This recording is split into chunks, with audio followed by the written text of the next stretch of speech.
Have you ever felt like you're a prisoner to your own memories? Imagine being told you're suffering from your memories. What does that even mean? Life has a way of trapping us in moments, in people, in places. We carry the weight of those experiences with us, dragging the baggage of our past into our present. For those who've experienced trauma, this burden can feel especially heavy, haunting us through nightmares and shaping how we see the world. It's as if we're stuck, viewing everything through the lens of those painful memories, unable to let go of the places we wish we could leave behind. Hello and welcome, or welcome back to my channel. I'm Arij, a psychologist and life coach, and as always, I'm so grateful to have you here. If you're new, my mission is simple: to guide you on a journey of growth, healing, and transformation, helping you step into the best version of yourself.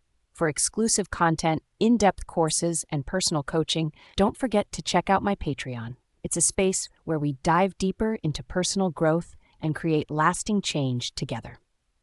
Now, before we get started, let's take a moment to ground ourselves. Repeat after me. I am trusting God's timing. Feel that? Let's carry that energy as we dive in. When someone seeks help from a psychiatrist, the role of the psychiatrist is to create a safe and open space for the patient to share their thoughts and feelings. This doesn't mean the psychiatrist should always stay silent. Silence might work at times, but often, the psychiatrist needs to actively support and guide the conversation. For example, the psychiatrist might show interest with small gestures like nodding, saying, "uh-huh," or leaning forward attentively. If the patient still struggles to share, the psychiatrist might repeat a word or phrase the patient said, encouraging them to continue. Simple prompts like, "What happened next?" or "Can you tell me more about that?" can gently push the conversation forward. If these strategies don't help, it may mean the patient feels too nervous or unsure about opening up. In such cases, the psychiatrist can address the discomfort directly by saying something like, "It seems hard for you to talk about this. Can we explore why that might be?" This approach often helps the patient feel understood. For instance, the patient might admit to feeling judged or afraid of being misunderstood. The psychiatrist can reassure them by saying, "Maybe you're worried about how I might see you. Let's talk about that." This way, the patient can start to feel safer and more open. Sometimes, a patient might fear that what they share won't remain private. In such cases, the psychiatrist must reassure the patient honestly. For example, if the psychiatrist says they will keep everything confidential, they must follow through and not share anything without the patient's permission. Consistency builds trust. The psychiatrist's goal is to help the patient feel comfortable enough to share freely. This can involve showing genuine interest, helping reduce anxiety, and encouraging the patient to express their emotions. For example, if a patient hesitates, thinking the psychiatrist is disinterested, even small gestures like saying, "I see," or "that makes sense," can make a difference. These responses show the psychiatrist is paying attention and values what the patient has to say. However, silence for too long can backfire, especially if the patient assumes the psychiatrist is indifferent or judging them. Imagine someone trying to share a personal story but feeling like the listener isn't responding. It can be discouraging or even upsetting. That's why psychiatrists balance their silence with subtle, supportive responses. It's also essential for the psychiatrist to reflect on the patient's feelings accurately. For instance, if a patient describes a difficult situation, the psychiatrist might say, "That must have been really challenging for you," or "I can see why you felt that way." These remarks help validate the patient's emotions without pushing an interpretation that might not feel right to them. When the psychiatrist doesn't fully understand, it's better to ask questions than assume. For example, they could ask, "What did that experience mean for you?" This approach keeps the conversation open and focused on the patient's perspective. In short, the psychiatrist's role is to guide the conversation thoughtfully and respectfully, responding with enough warmth and interest to make the patient feel heard. Through a mix of silence, gentle prompts, and empathetic responses, they create a space where the patient feels safe to share and explore their thoughts, paving the way for healing and understanding. When understanding how people carry over past experiences into their current relationships and interactions during therapy, it's important to look at both the desires, impulses, they once had and the ways they learned to manage or defend against those desires. This process is called transference, where a person unconsciously redirects feelings or behaviors from past experiences onto their therapist. However, it's not just the original desires that come through. Often, the ways they protected themselves from these desires also resurface. For example, think about someone who, as a child, was very affectionate but was repeatedly told that showing too much love was embarrassing or wrong. Over time, this child might have learned to hide their affectionate side, perhaps by avoiding close relationships or acting cold. Later, in therapy, this defense mechanism, staying distant, might show up again, not as a conscious choice, but as a habit they developed long ago to protect themselves. In therapy, this distancing behavior might come out toward the therapist, even if the therapist hasn't done anything to cause it. Sometimes, the original feeling, like affection or anger, doesn't come up at all in therapy. Instead, only the defense, like avoidance or submission, becomes visible. For instance, a person might constantly change the topic when a subject feels too close to their emotions, not because they're trying to deceive the therapist, but because avoiding emotions is the only way they've ever known to cope. In these situations, therapists must approach the person's defenses with patience and curiosity, rather than labeling the behavior as dishonest or misleading. Rather than pushing the person to directly confront their hidden emotions, it's often more helpful to first explore the defenses themselves. Let's imagine someone who, as a child, felt a lot of anger toward a strict parent, but learned it wasn't safe to express it. Instead, they became overly accommodating or submissive to avoid conflict. If this pattern shows up in therapy, the therapist might first help them recognize how this submissiveness served as a defense. Only later, when the person feels safer, can they start to explore the original anger that led to the defense in the first place. By carefully examining these defenses, therapists can help the person retrace their emotional journey. They don't just uncover forgotten feelings, but also learn about how the person's mind adapted to manage difficult situations during childhood. This process provides two key insights, one about the original feelings or impulses the person struggled with, and the other about how their mind, the ego, developed defenses to manage those feelings. Understanding both parts helps fill in gaps in the person's emotional history and offers them a clearer picture of why they act the way they do today. This knowledge is essential for helping them develop healthier ways of dealing with emotions and relationships in the present. Human thinking involves two systems working together, System 1 and System 2. System 1 is automatic, quick, and requires no effort, like when you instinctively know how to answer simple questions or recognize someone's face. On the other hand, System 2 is slower, deliberate, and requires effort. For example, if you're calculating a difficult math problem or making a tough decision, that's System 2 taking over.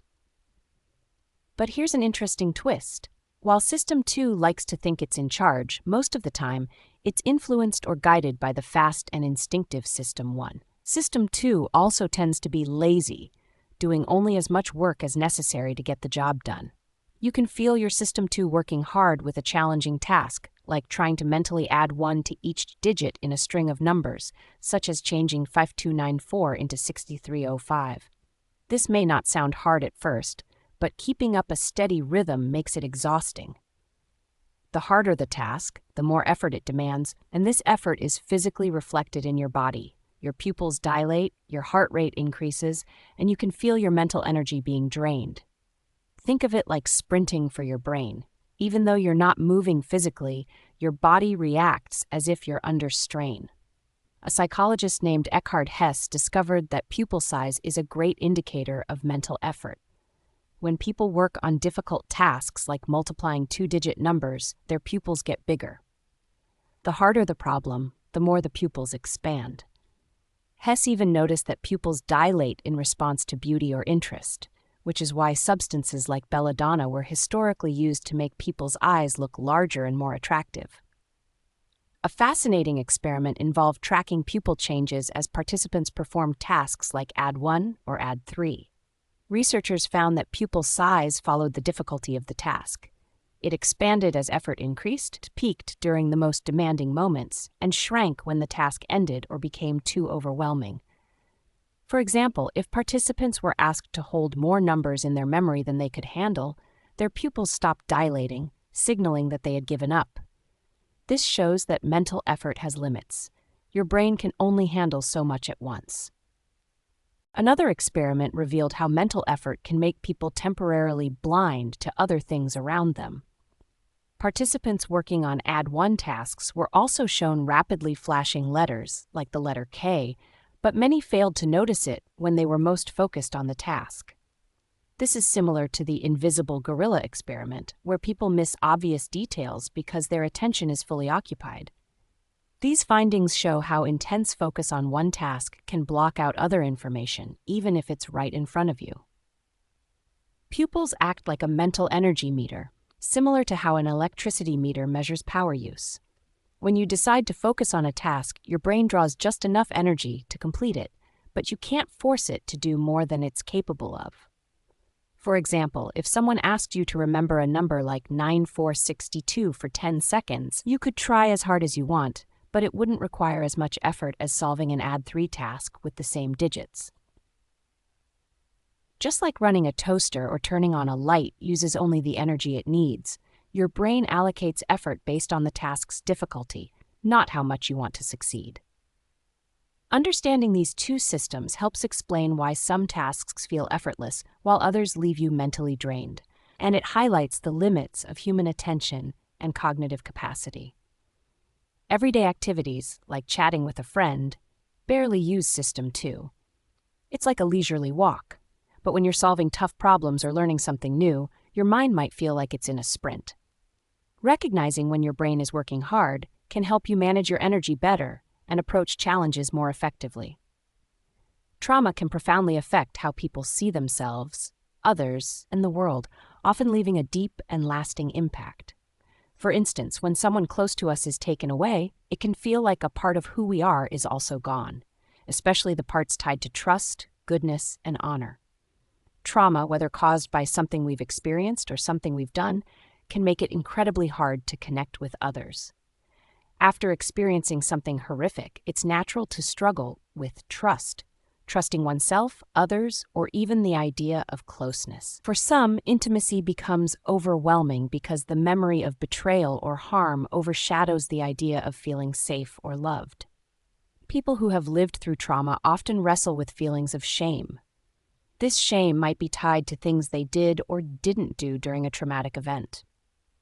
For instance, someone might feel guilty about how they reacted during a terrifying moment, even if their response was the only way they knew to survive. This is especially common in situations of child abuse, where a child might feel ashamed of doing whatever they needed to maintain a connection with their abuser, who was often someone they depended on for care. Over time, this can create confusion about their role in what happened, blurring the lines between being a victim and feeling like a participant. This confusion can make it hard to distinguish between feelings like love and fear or pleasure and pain, leading to emotional struggles later in life. One of the most challenging symptoms of trauma is emotional numbness.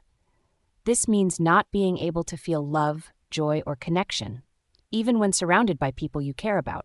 It's like living behind a glass wall, where everything and everyone feels distant. Imagine looking in the mirror and not recognizing yourself or hearing your own voice as though it belongs to someone else. This detachment can make life feel aimless, like floating without direction. Sometimes people feel alive only when they are intensely focused on something, like a high-pressure task or a dangerous activity. For example, someone might dive deep into work or engage in risky behaviors like speeding on a motorcycle just to feel a spark of life. But when the moment ends, they might find themselves sinking back into feelings of emptiness or even rage, struggling to reconnect with their sense of purpose. Trauma also changes how we perceive the world and process experiences. For instance, memories of a traumatic event can resurface suddenly, triggered by something as simple as a sound, a smell, or even an image that reminds the person of the past. This is called a flashback, where someone relives the trauma as though it's happening all over again. For example, A veteran might see a random ink blot on a test and suddenly be overwhelmed by vivid memories of a battlefield. In these moments, it's not just the images. They might also feel the same fear, hear the same sounds, or even smell the same scents from the original event. Flashbacks are unpredictable and can feel worse than the trauma itself because they don't have a clear start or end, leaving people feeling powerless and overwhelmed. Understanding these struggles helps highlight why finding ways to heal is so important. Healing from trauma often involves acknowledging these emotions and memories in a safe, supportive environment, allowing people to process their experiences and gradually regain control over their lives. Whether through therapy, supportive relationships, or personal practices, addressing these challenges can help individuals rebuild trust in themselves and the world around them. Thank you so much for spending your time with me today. I hope this video gave you insights, clarity, or even just a moment of connection. Remember, growth and healing take time, and every small step forward is a victory. So celebrate your progress, no matter how small it may seem. If you're ready to take your journey even further, be sure to explore my Patreon, where I share exclusive content, deep dive courses, and offer personal coaching to help you on your path. And don't forget to leave your thoughts in the comments below. Your feedback means the world to me and helps me create content that resonates with you. Until next time, take care of yourself, keep learning, keep growing, and remember, you are capable of amazing things. Stay kind to yourself, and I'll see you in the next video.